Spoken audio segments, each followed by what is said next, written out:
Ankodiya canal road ઉપર ખેલૈયા યુવક યુવતી સાથે લૂંટની ઘટનાનો મામલો સામે આવ્યો છે। પોલીસ તો ધ્યાન રાઉન્ડ ધી ક્લોક રાખતી જ હોય છે, ત્યારે આ ખૂબ જ ગંભીર પ્રકારની ઘટના બની છે।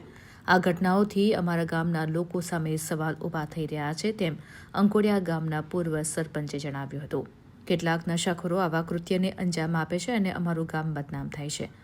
આ રોડ પર રોજ ગરબામાં ન જઈને યુવક યુવતીઓ અહીં અવાવરું સ્થળ પર બેસતા હોય છે।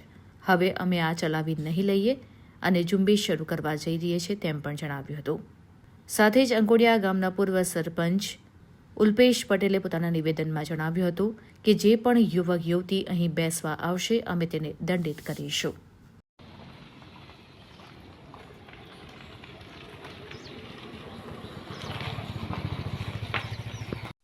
ગંભીર ઘટના છે। અમારા ગામ માટે બી એક કલંકરૂપ વસ્તુ છે જે પેપરમાં આવે, અને પોલીસ માટે બી એક ચેલેન્જ છે, કારણ કે આ લોકો જાણી જોઈને તકલીફ ઊભી કરે છે।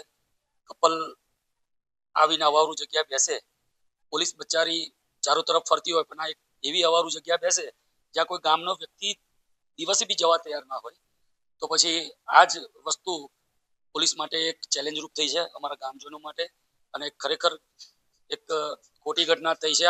અને બીજું કે દરેક મા બાપને હું દીકરીઓના મા બાપને ખાસ જણાવું કે તમારી દીકરીને ખાસ કાળજી રાખો, અવાવરું જગ્યાએ ના જાય, અને ગરબાનું એક નવરાત્રીનો પર્વ ચાલી રહ્યો છે, તો ગરબા ગાય, બીજાને ગરબે લગાવે નહીં।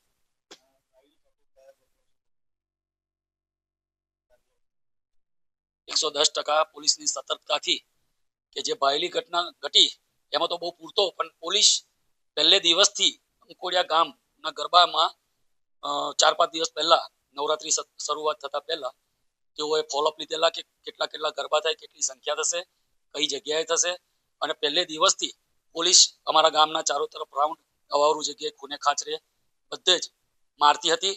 એ છતાંય એક એવી જગ્યાએ જઈને આ કપલ બેઠું હતું જ્યાં આવું ઘટના ઘટી છે, અને સારું થયું પોલીસની સતર્કતા એ ઘટના થતી અટકી ગઈ છે।